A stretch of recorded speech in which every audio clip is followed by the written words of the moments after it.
Hello everyone, I welcome you all on IC Plus digital platform of advanced engineering classes. तो जो लोग MPPGCL assistant engineer की preparation कर रहे हैं उन लोगों को मैं बताना चाहूंगा कि ऑफिशियल सिलेबस आउट हो चुका है। जी हाँ, तो आप सिलेबस के अकॉर्डिंग अपनी प्रिपरेशन को स्टार्ट कर दीजिए। वैसे अगर हम बात करें सिलेबस की, पैटर्न की, तो जो मैंने आपको बताया था इससे पहले वाले जो वीडियो आप लोगों ने अगर देखे होंगे इसी चैनल पर, तो जो मैंने आपको बताया था वही एग्जैक्टली वही पैटर्न रखा है और वही सिलेबस रखा है। चलिए देख लेते हैं ऑफिशियल सिलेबस कहां से हमें मिलेगा। तो आप ऑफिशियल वेबसाइट mpbgcl.mp.government.in पर आप विजिट करेंगे तो जैसा कि आप लोगों को पता है कि यहीं से जिन स्टूडेंट का डाउट है कि सर फॉर्म को कैसे फिल करना है, कहां से लिंक मिलेगी, तो उसकी भी प्रोसीजर यही है। तो यहां पर आप देख रहे हो करियर वाला जो ऑप्शन है, यहां पर आप जाएंगे तो जो भी अभी लेटेस्ट नोटिफिकेशन आए पीजीसीएल के द्वारा वो सब यहां पर आपको देखने को मिलेंगे। हम बात कर लेते हैं assistant engineer. Assistant engineer regular basis पर जो रिक्रूटमेंट निकला है उसका डिटेल एडवर्टाइजमेंट पर आप क्लिक करेंगे तो यहां से आप फॉर्म को फिल कर सकते हो। इसके अलावा देखिए यहां पर उन्होंने बोल रखा है indicative syllabus for computer based test. तो जो टेस्ट होगा, जो एग्जाम होगा, उसका इंडिकेटिव सिलेबस यहां पर दे रखा है।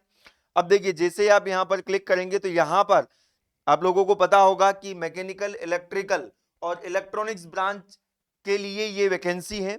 और तो यहां पर रिस्पेक्टिव ब्रांच का सिलेबस आप यहां से देख सकते हो। इसके अलावा आप लोगों को मैं बताना चाहूंगा for all the above mention post, इन सभी पोस्ट के लिए जो general awareness and aptitude section जो आपसे पूछा जाएगा, जिसमें स्टूडेंट को कंफ्यूजन था कि सर जनरल अवेयरनेस और एप्टीट्यूड यहां पर बोल रखा है, इसका मतलब क्या है। तो यहां पर आप देखेंगे तो ये जो 25 क्वेश्चंस आप लोगों से पूछे जाएंगे उसमें यहां पर उन्होंने क्लियर कट मेंशन किया हुआ है numerical ability, reasoning and mental ability, general knowledge awareness, इसके अलावा general English, power sector related general awareness based on publicly available information.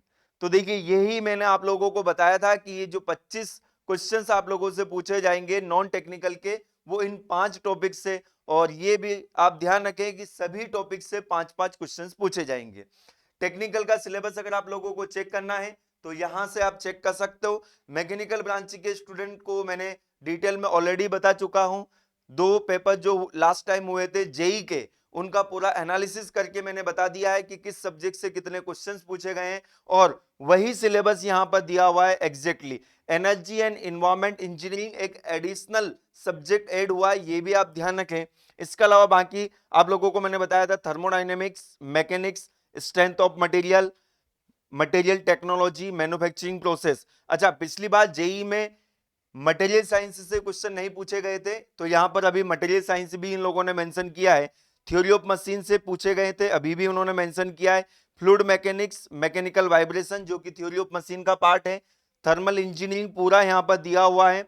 Heat transfer भी यहां पर आपको पढ़ना होगा, पावर प्लांट भी आपको पढ़ना होगा। अच्छा, एक बात मैं आप लोगों को बता देता हूं मैकेनिकल ब्रांच के स्टूडेंट को कि इंडस्ट्रियल इंजीनियरिंग यहां पर मेंशन नहीं किया है, जो कि मैंने आपको प्रीवियस वीडियो में भी बताया था। अच्छा, यहां पर एक बात ध्यान रखें, एक नोट उन्होंने लिख कर दिया है क्या, candidate must note that the above given syllabus are indicative only, questions would be of the level of respective degree as specified in a minimum education qualification.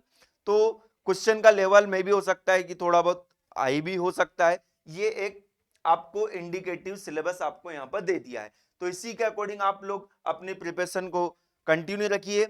आप लोगों को मैं बताना चाहूंगा कि एईसी प्लस एप्लीकेशन पर मैकेनिकल ब्रांच के student के लिए, इसके लिए पर्टिकुलर बैच भी अवेलेबल है और साथ में टेस्ट सीरीज भी अवेलेबल है। तो जुड़े रहिए एईसी प्लस के साथ इसी तरह की इंफॉर्मेशन के लिए। तो मिलते हैं हम नेक्स्ट वीडियो में, तब तक के लिए गुड बाय, टेक केयर।